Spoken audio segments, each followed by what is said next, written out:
What's up? What's up, everybody? Welcome into the building. Look, pull up a chair and tap right in right now, because we have an absolute blockbuster slate to hear through today. The sports world is completely on fire, and we are diving headfirst into the real game day film. First up on deck, we got to talk about a massive defensive story that just hit the Dallas Cowboys nation. A huge explosive edge rusher just got hit with a multi-game suspension right now at training camp. But look, I found a massive loophole in the rules that changed the availability completely throughout here to August. But we aren't stopping there. We're diving straight into the quarterback conversation. I'm looking right at the absolute disrespect that the NFL and the media is throwing at Jordan Love. And we're going to look at his actual numbers next to guys making the biggest money in the league. And we're going to show you why he's getting robbed. And speaking of quarterbacks, I'm finally dropping my real take on Brock Purdy. I'm going to say it. I haven't seen that real gritty dog in him yet. To me, he's looking like a per system quarterback. And we're going to debate it all out. Plus, Stephen A. Smith dropped a wild take about a white superstar trio in Los Angeles. And I'm telling you exactly why he's right from a pure on-court standpoint. We also have a wild fight breakout at Team USA basketball practice in Las Vegas. And a huge injury rocking the NLB All-Star game in Philly.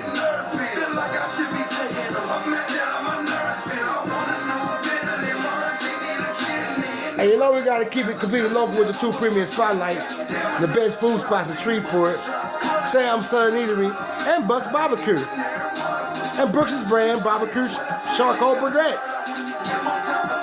We got the grit, we got the energy, and we got the real takes. You know what time it is? Let's get to work. On up for the argument. And they still burning. And these niggas still yelling when I make it up, it's no telling.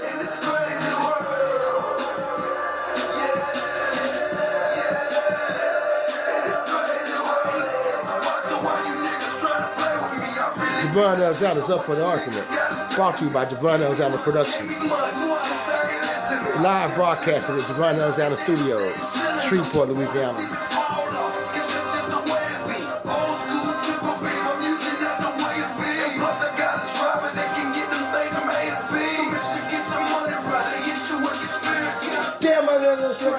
Bushes trying to murder us. Send another message out to each and every one of us. Real G shit, but it really unheard of. But you get more time to sell it, don't they?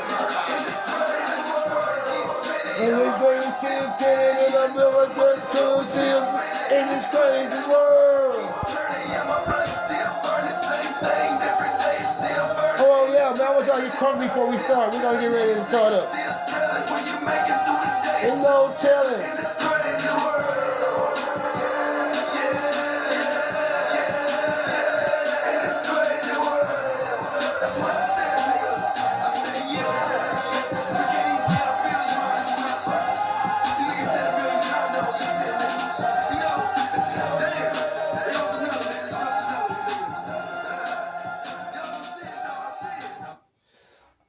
All right, let's kick things off with the biggest football story in the timeline today. Because the league office just dropped a massive hammer on the Dallas Cowboys defensive line in. Right, and it's just all right they do this right now. They're already picking on the Cowboys. But anyway, and they just did this to Charles Snowden. He just got hit with a 3-game regular season suspension. Now look, the second the news hit my phone, my timeline went into absolute panic. Everyone saw Cowboy suspensions and immediately thought this man's season was completely over before it started. But if you actually sit down and look at the real league news, there's a massive loophole right there in front of our faces.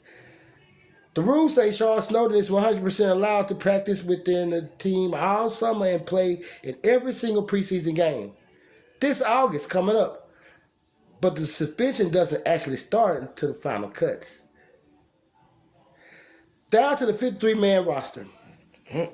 Dallas brought this 6'6" athletic monster in to get after the quarterback behind Michael Parsons and DeMarcus Lawrence after they left. This is supposed to be a replacement. their replacement. But let's talk about what this really means for the depth chart. Can Charles Snowden actually make the final 53-man roster while carrying a 3-game ban? Let's talk about this. Okay, because the roster map is everything in August. Look, keeping the guy on your final roster who can't play for the first 3 weeks of the season is tough. It's a tough pill to swallow. I mean, you're playing shorthanded. You're playing without your best defensive players while trying to win the real games early in the season. But think about the absolute grit of this shit gives to the Cowboys coaching staff all August long, because Snowden is fully cleared to play in the preseason. See, Dallas can run him into the ground in these exhibition games. They can put him in for heavy minutes, test his speed against real blocking schemes, and see if that massive 6'6" frame could actually rush the passer when the lights are on and when the shit gets real. But look at the rest of the league right now. Let's look at what's going on in the rest of the league right now. Even Coach John Harbaugh was talking about how the New York Giants locker room leadership handles their own business. It's that 10 toes down on shit, right? And internal rules during early camp. Now, at the end of the day, raw talent wins out everything. If Snowden goes out there in August and dominates the preseason with sacks and quarterback hits, Dallas isn't going to be let a talent like that just walk out the door for free.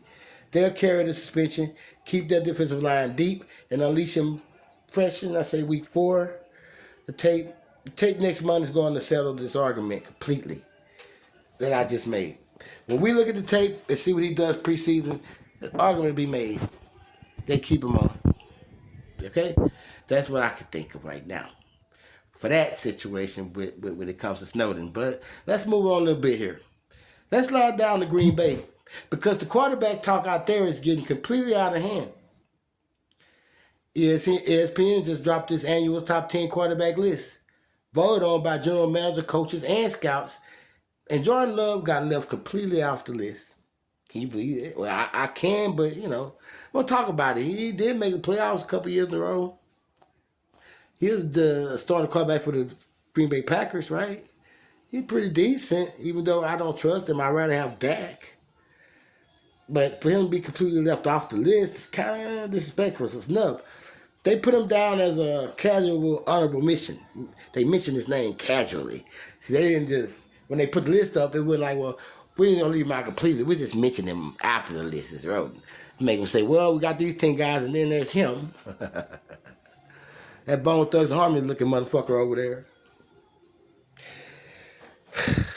Are we watching the game here? We watching the same game here? Are we really watching the same thing? And it gets crazier.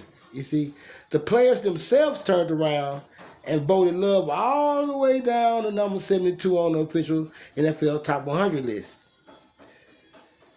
The talking heads want to tell you that he needs to prove it another year. I've been telling you this shit. Prove me shit yet. But he can play decent until he fucks up.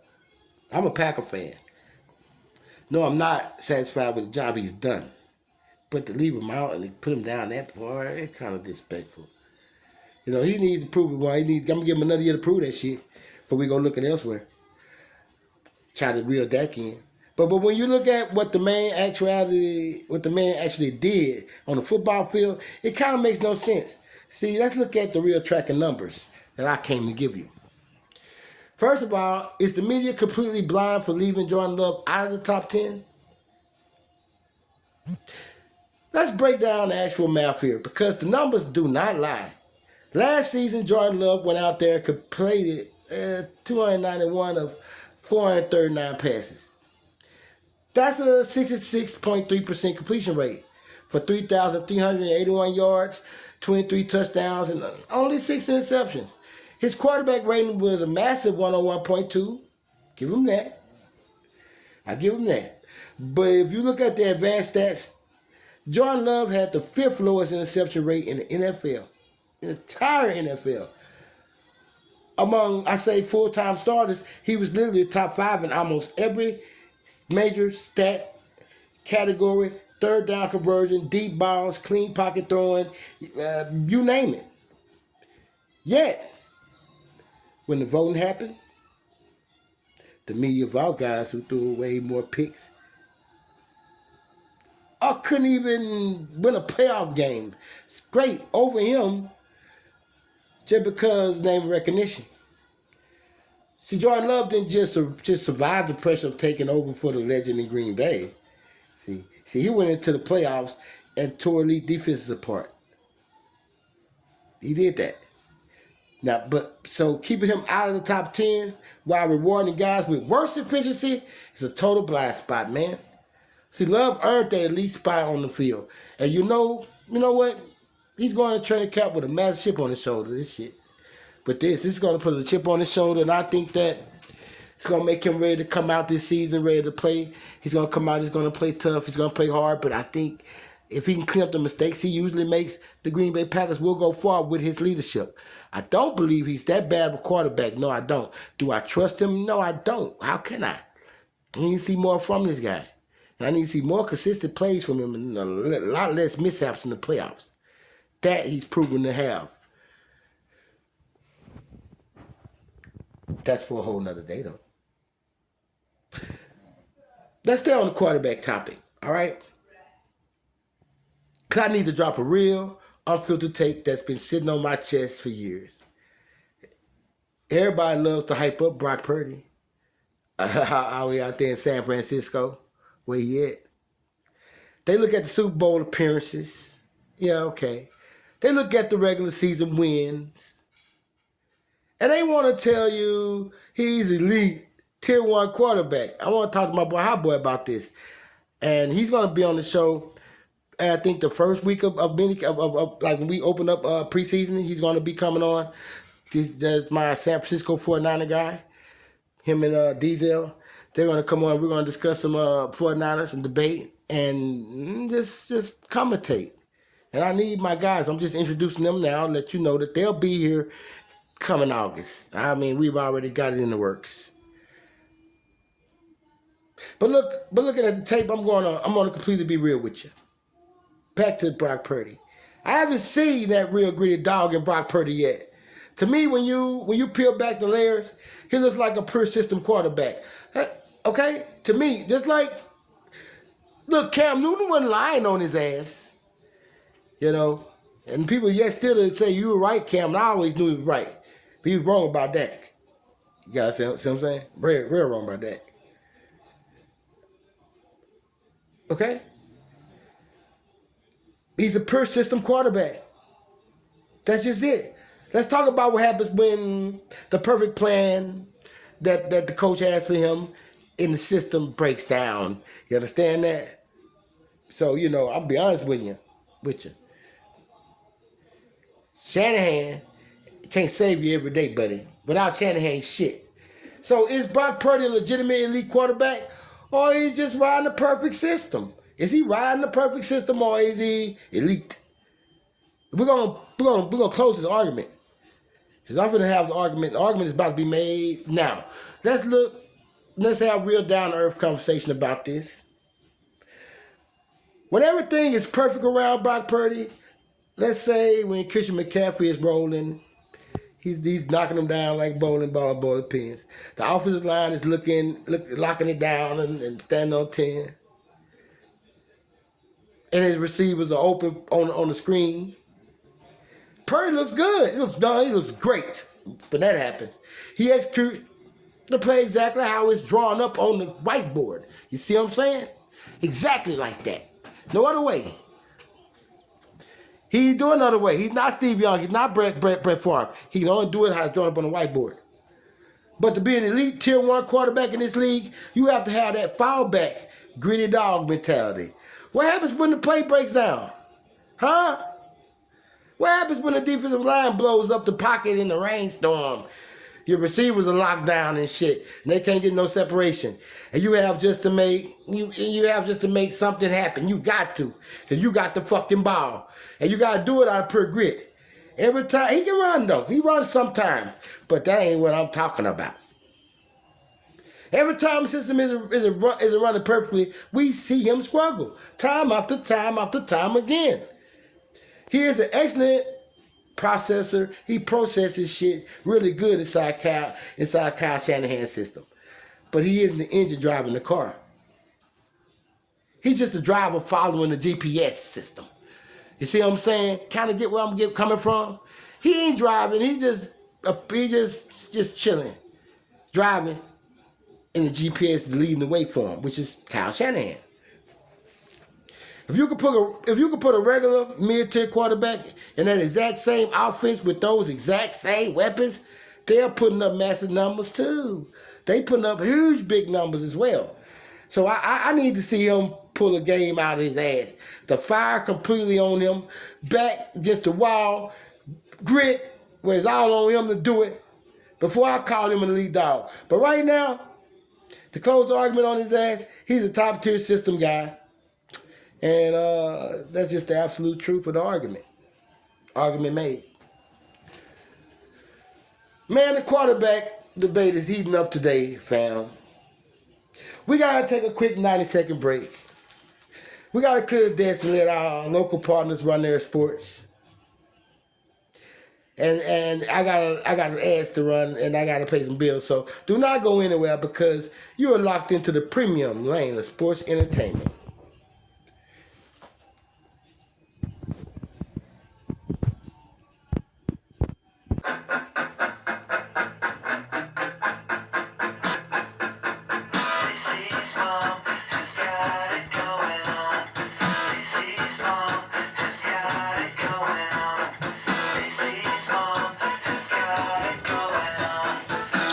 Remember who you are dealing with.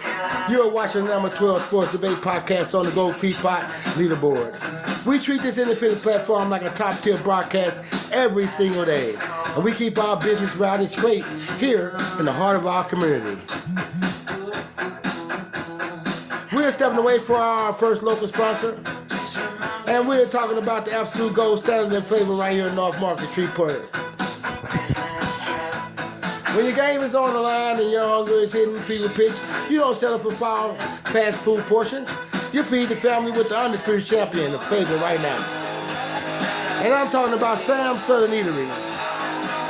That's right, Sam's Southern Eatery, North Market Street in Shreveport, Louisiana.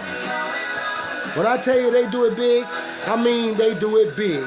We're talking about their world famous golden fried catfish, juicy jumbo shrimp, and Southern style chicken tenders, seasoned completely to perfection. So when you get hungry and you want to get something to eat and you're in the area, stop on by the Sam's Southern Eatery in North Market.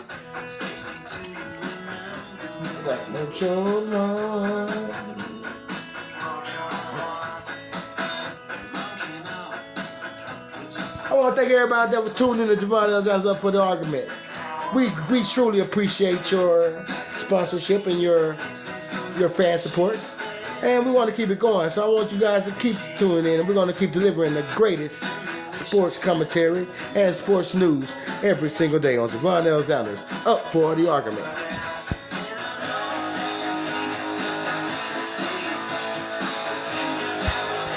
Summertime has a few months left, and anybody want to have a good barbecue in their backyard with their family?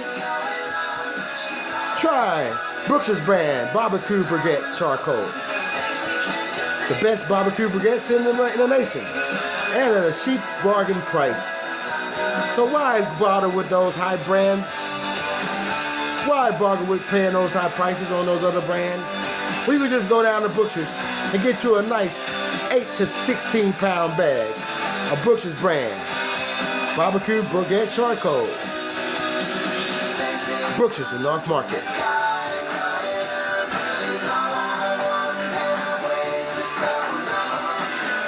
Can't you see? Gervone Alexander brought to you by Gervone Alexander Productions. Do you remember when morning after school?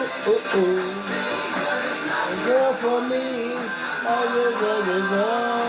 I'm in love with Stacey's mom.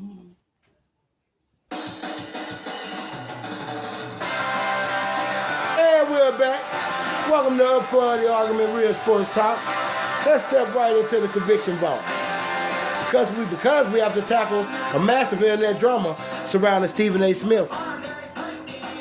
That's right, my colleague, Stephen A. Smith. He's caused a huge story by saying that if Los Angeles Lakers built a core around Luka Doncic, Austin Reeves, and Walker Kessler, they will have zero chances, and I mean zero chances, of winning an NBA championship together. Well, this caused an uproar in the store amongst a lot of fans. Immediately starting to cry and foul on social media. They're trying to say he was a racist comment. And they're listing that Luka's insane triple-doubles, Kessler's block numbers, but I am stepping up for the mic to say, I tell you that Stephen A. Smith is 100% right from a pure on-court basketball standpoint. Let's talk about the actual win in the ring here. Let's talk about it. Let's look at the realistically facts. Let's look at the real facts realistically here. Because winning a championship takes a lot more than just fantasy stats. To survive a brutal playoff run, your top three guys have to have elite speed, the ability to switch on defense, and a real intimidating alpha dog leadership in the locker room. When you look at a trio of Luka Doncic, Austin Reeves, and Walker Kessler, the defense falls apart completely. Luka is an offensive genius, but he is heavily footed on defense. He needs an elite, hyper-athletic defender next to him to cover his tracks, to make him look good. If your next guard is Austin Reeves, who plays a ton of heart, but doesn't have the tiniest teams of defense or lateral quickness to lock down guards in the league, in this league today, get real. Your perimeter defense is cooked. Teams will just hunt them, pick and rolls all night like they find guys like this to score on. You understand? Plus, Walker Kessler is a solid rim protector, but modern playoff basketball forces big men to do what? Step out to guard that open space out there because most big men are shooting threes. More than that, look at the psychological side of the game. You need paint intimidation. You need vocal aggression enforcers who set a physical boundary on the floor there. All-white superstar core simply does not match the specific physical intimidation, lateral speed, and aggressive alpha presence you need to beat the top of powerhouses in the modern NBA. Stephen A. isn't talking about how much talent they have. He's talking about the raw physical blueprint of a champion, and this specific trio just doesn't have the defensive teeth to get it done. And I'm not being biased here. I'm just being honest. These are three guys that are offensively some of the greatest players ever played. No, two guys. I'm not going to say the third. I don't know much about Kessler. And we don't liken them to their defense. And that's all. And it ain't because they're white. So I got a lot of white friends. You see the music I like, don't you? Okay, well, dig this shit. It's ain't about color. He's just keeping it 100 now. If it was three white guys, let's say, that locked down on defense and did their job on defense like Kessler did, he'd be a different story. He wouldn't point out the fact that it would three white guys never win a championship. Because the white guys win the championships for centuries, for years before we even start playing basketball. It ain't about black and white. It's about race. What I'm saying is purely on basketball knowledge and data.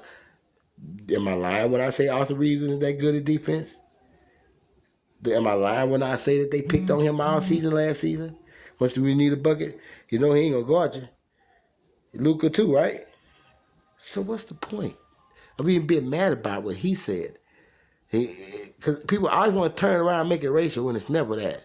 It just so happened that these have to be white guys. Just so happened that they're white, and that's why most people are in uproar about it. It doesn't matter. They don't play defense. And we're gonna keep it at that. And we're not going to do anything to coddle these players these days. We have to hold them accountable. Accountability is everything. So we're going to, that's down on that. I'll back up Stephen A. on that 100%. Let's leave my boy alone. let's keep it moving across the sports world, because the internet is completely melting over some wild drama breaking out in Las Vegas that I covered Monday about the fight between the two former teammates, Bam Adebayo and Tyler Hero, in the Team USA basketball training camp. Former teammates, not teammates. I could have got it right last time. You understand me? Bam reporter landed a punch over some leaked messages that was leaked by Hero. Immediately, Draymond Green hopped. This isn't about them. This is about the shit, Drew. I'm just gonna make a quick piece about Draymond and the Udonis. Immediately, Draymond Green hopped on his podcast to call out Udonis Haslem, demanding to see if the president of the Heat culture would hold Bam to the same standard he held Draymond to when he punched Jordan Poole. Haslem fired back on him, though, instantly on Instagram, calling Draymond completely delusional and saying that he was on some sucker shit, some sucker behavior then and some sucker shit now. And I'm with Udonis on that one. And I kind of get where Draymond's coming from. Sucker shit. You beat up, you punch out your boy. You mad because a nigga, hey man, you were older than that dude. You supposed to be his mentor. See where he was coming from, where you supposed to be his mentor, you hit Jordan Poole. Them two young boys fight, name of teammates.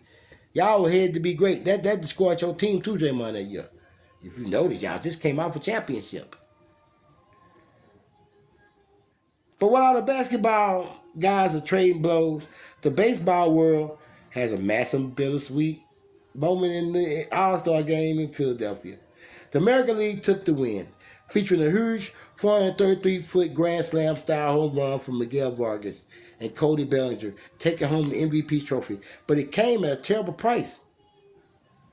The Raise Young phenomenon, all MVP frontrunner Junior Camarero had to leave the game with a broken hand after getting hit by a pitch. Let's dive into these facts. Let's be real about the Draymond shit first. Trying to compare a situation of Jordan Poole to a private team fight because Bam Adebayo and Tyler Hero is a massive reach. It's a massive reach trying to compare them to. The difference is all about environment. What happened inside that Miami locker room stays handled by their own veteran leaders. Udonis Haslem clapping back just proves that real locker room leaders protect their coach from outside talk. And speaking of massive impacts, look at what just happened to Tampa Bay Rays in baseball. To lose Junior Camarero is the absolute engine of their offense, their entire offense, to a broken hand during a completely meaningless all-star exhibition game. It's a heartbreaking thing, man. And Miguel Vargas hitting that fucking massive home run was great for the fans, but the real data showing Camarero sidelined for weeks completely flips the division race upside down. It's a wild time to be in sports, man. Very wild time to be in sports right now. All the fighting and the excitement over the Grand Slam and Camarero hurting himself and now you know the importance of him hurting himself. It does change the landscape in the NLB right now. That's the sucky part about it. But poor reality across the landscape today. We're headed to our final block of the afternoon because I give you my big closing argument of the day. I need to clear the deck before I do all that. One more time for 90-second sponsors. And make sure you're tapping into our streaming feeds on Spotify and Apple Podcasts. Leave us a 5-star review. Okay? Now let the media world know that the number 12 spot on the debate podcast on FeedSpot is not what we want. Okay? We want to be number 1. And we're gonna stop till we get there. Remember that, folks.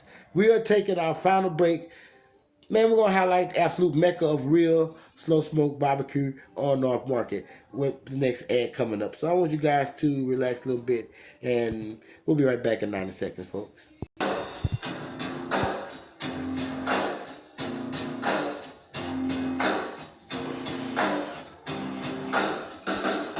Now, when it comes to true, authentic, slow smoke pit barbecue, you can't fake the process. You can't argue with a lot of things in this world, but you cannot argue with the smoke ring, the bark, and the melt of your mouth perfection that you get every single day at Buck's Barbecue. They aren't cutting corners with grass-lit grills and shortcuts. Bucks treats barbecue like an absolute science.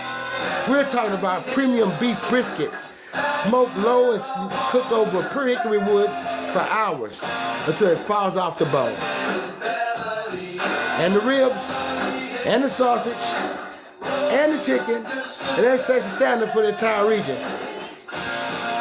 So when you want to come on down to High Plains Distillery and you want to eat something cooked by the total pit masters of Shreveport, come on down to Buck's Barbecue, North Market. Get something to eat. And when you get down there, make sure that you know the smoke is real and the meat is king and the argument is officially settled. Tell them the Nature Boy sent you.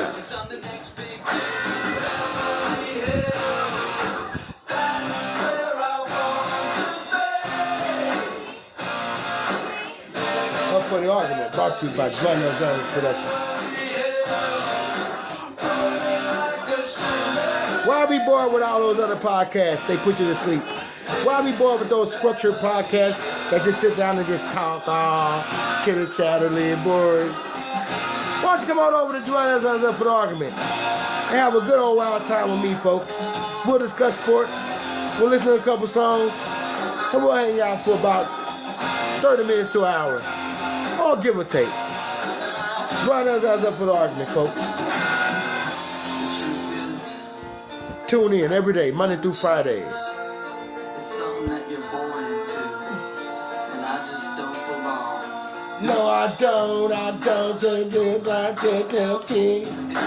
It always be that way. I might as well enjoy my life. Live just towards Beverly Hills. That's where I wanna be. Living in Beverly Hills. Rolling like a strawberry. Living in Beverly Hills.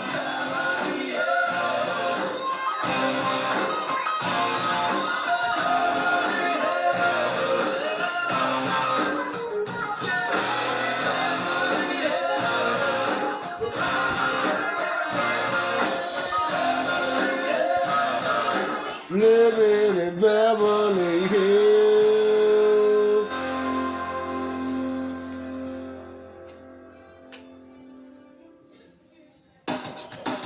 Welcome back to the final block of Up for the Argument, Real Sports Talk. Look, we're entirely throwing out the standard summary recap to close the show today because I need to leave you with one final explosive closing argument that is going to keep you thinking all night long. Let's look straight at the chessboard of the NFL. Let's look at the chessboard of the NFL right now because while everyone is spending off season talking about roster adjustments, player snubs, and rising young talents, nobody's paying attention to the real. Nobody's looking at the sky. Nobody's paying attention to the real hurricane brewing out there in Kansas City. Yes, I said it. Patrick Mahomes just spent the last 7 months quietly grinding through a brutal knee rehab, sitting in that facility by himself, watching the rest of the football team and the world get comfortable on his timeline. Just today, Mahomes stepped up to the microphone and confirmed that his recovery is right on target for week 1. Let me drop a rapid-fire reality check on your head. The rest of the NFL has exactly 1 full year to feel good about themselves while the king was recovering. But Dad is back home now. The king is back. This next coming up, Patrick Mahomes is just about a normal standard return, I say. He's coming back with a cold-blooded vengeance tour. He ain't hurt no more. He was hurt all season. He hurt no more. He come back with a cold fucking vengeance. A completely healthy, highly motivated Patrick Mahomes with a point to prove is the single most dangerous entity in professional sports history. If you think your favorite franchise is sniffing the championship ring over the next 3 seasons, you're living in a fantasy. The league has its window. The window is officially locked. And the next coming, let's say number 15, is about to completely tear the league apart. Shred by fucking shred. Remember that argument made.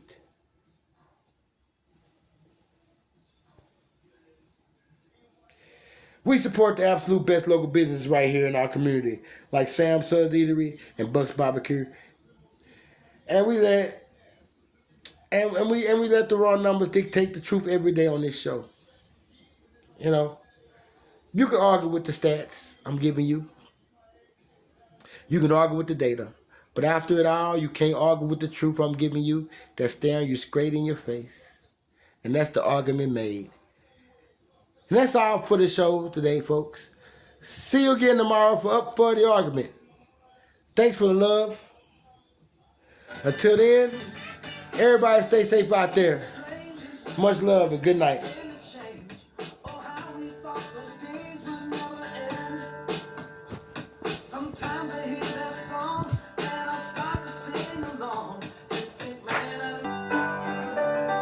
Well, that's the show for today, folks. I want to thank everybody for tuning in today for Wednesday's edition of Up for the Argument. We'll be sure to bring you another exciting show tomorrow. Come for Thursday. And we're going to close with nothing more sophisticated close with, but closing time. Process Masonic. So until then, folks, we'll see you tomorrow. Thanks for coming out.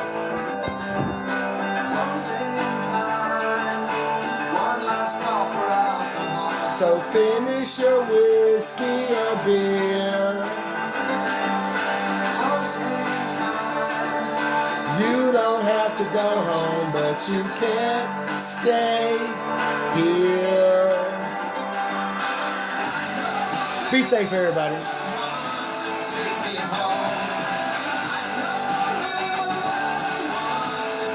Gervone Alexander was brought to you by Gervone Alexander Productions. Recorded live broadcasted at Gervone Alexander Studios, Shreveport, Louisiana. Sponsored by Buck's Barbecue, Brooks' Band Barbecue Brigade, Sam's Southern Eatery.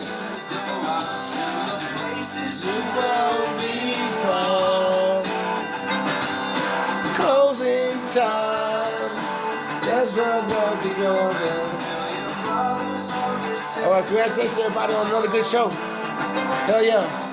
I want to thank my team for a good show today, folks. Thank you. Thanks to everybody that works on the show. And I want y'all to know I appreciate you all. Thanks, buddies. Real good buddies. This goes out from a production team, writing team, the entire team. I want to thank y'all for y'all support. Yeah. Take me home.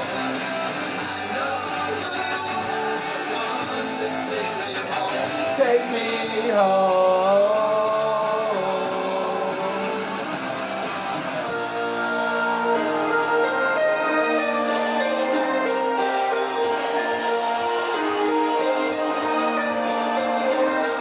That's enough for the Army. We bring you the hottest takes every day. And on the weekends, just tune in and catch what you missed during the week on Spotify, Apple, or anywhere you stream your podcast.